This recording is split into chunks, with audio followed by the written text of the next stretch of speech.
Hello, ma'am. My name is Alvin Jawadran Adenda, and my starter number is C11.2019.02021. And also, my group is C11.2.1.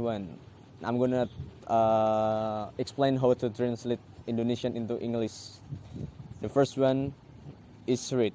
Translating from Indonesian into English correctly can be started from reading articles or whatever you want to translate.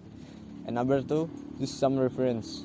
If you are not sure of the result of your translation, you can use a dictionary or even a native speaker. Don't be shy about asking. And number three, don't be too stiff.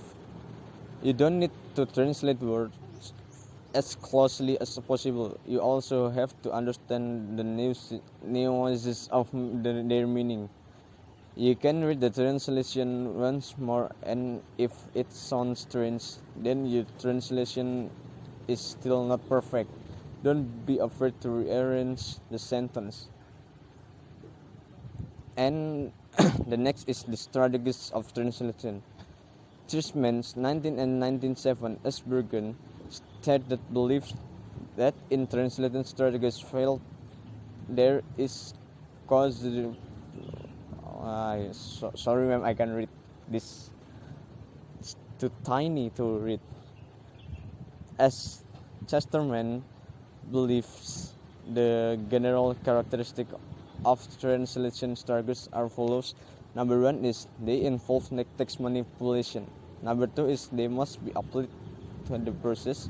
Number three is they are goal oriented. Number four is they are problem centered. Number five is they are applied consequently. Number six is they are intersubjective. And the next one is the technique of translation. Descriptive translation is the interpreting an expression from the term from BSU to BSA. Describing into the sentence per or pairs so that it can be clearly understood. The use of descriptive translation technique itself is only for an expression of term, because these words are very rarely found in synonym and the translation of word, so that they can be translated by describe them into a sentence or phrase. But if but if for general words, eating, drinking, dancing, finishing, this translation technique cannot be used because it will seem too long and long-winded. So it can be said that this translation technique is a definition of a person or term. Example: BSA ketupat, BSO rice with which is wrapped woven coconut leaves. The term above is translated with a descriptive translation technique because in the term we cannot find the translation of the words. In translating, they are also those in the form of sentence and those in the form of phrases.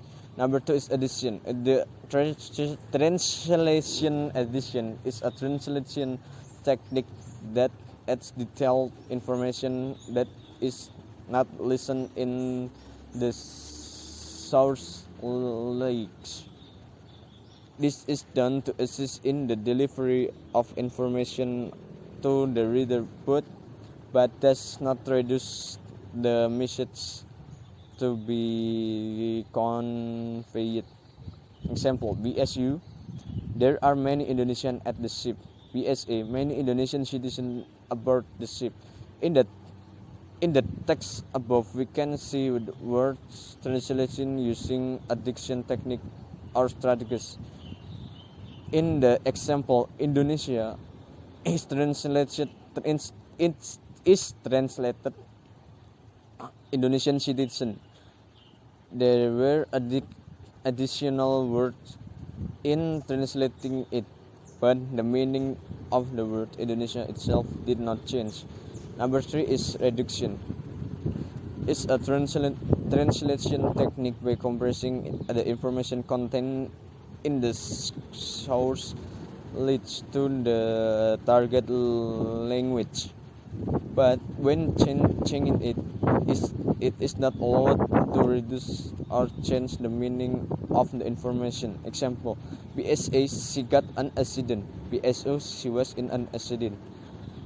In the example above, we can see the word translate using reduction technique strategy. In the first table, the sentence got an accident translate to accident.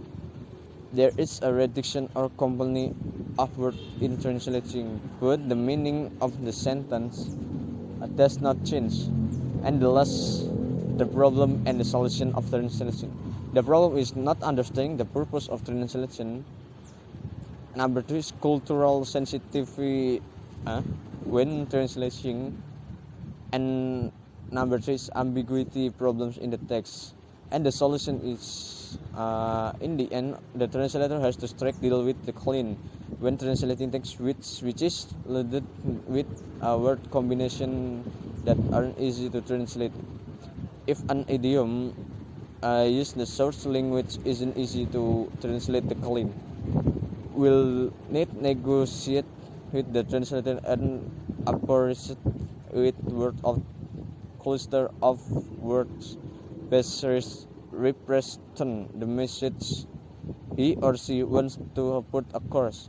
One of the chief problems that need to be ironed but out before releasing a translation to another culture is that no offense words are mistakenly used in the translation.